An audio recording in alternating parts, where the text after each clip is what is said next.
so much evidence these days to show that values-driven cultures produce high returns, high performance, and simply the best companies on the planet to work for.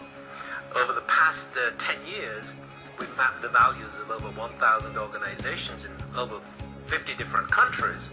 And what we found is that the organizations where they have a current culture which has a strong set of values, which not only align with people's personal values, but also align with what people would like to see as a desired culture, these organizations are the most profitable by a long way.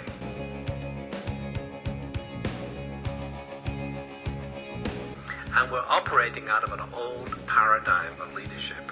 But if you look at it from a consciousness perspective, we're really operating out of a paradigm of what's in it for me, as opposed to what's best for the common good. So instead of being the best in the world, we need to be the best for the world.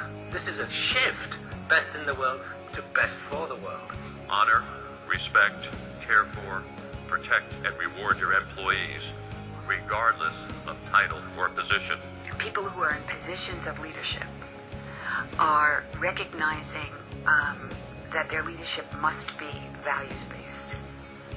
Well, the culture part, I had actually started a company called Link Exchange with a college roommate back in 1996, and we grew that to about 100 or so people and then ended up selling the company to Microsoft. But what most people don't know is that the reason we ended up selling it was because the company culture just went downhill. We didn't know any better to pay attention to it, so we hired all the people with the right skill sets and experience, but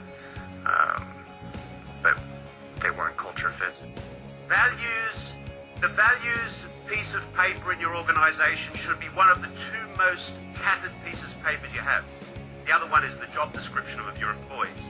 But the values should be looked at, lived, and talked about and encouraged on a daily basis. Values are a written reminder of the only acceptable behavior you can have in an organization. The number one value at WD-40 is we're going to do the right thing. That's what we're about, is doing the right thing. With Zappos, wanted to make sure we didn't make that same mistake again, and so pretty much from the beginning paid attention to company culture. The right people are self-disciplined, or self-motivated, or self-managed, or self-obsessively driven to make great results, or self-learners. And as we wrote in Good to Great, the moment that you begin to feel the need to tightly manage someone, you might have made a hiring mistake. The old model to me was all about the leader having the answers. Now it's about the leader having the questions and the power being, invested into the people, the followers. And that's, I think, in business, what we're talking about in terms of the change in the business model. It's not about just getting that short-term fix of results. It's about understanding the longer-term implications. Because it's difficult to change your culture. Now, why might that be?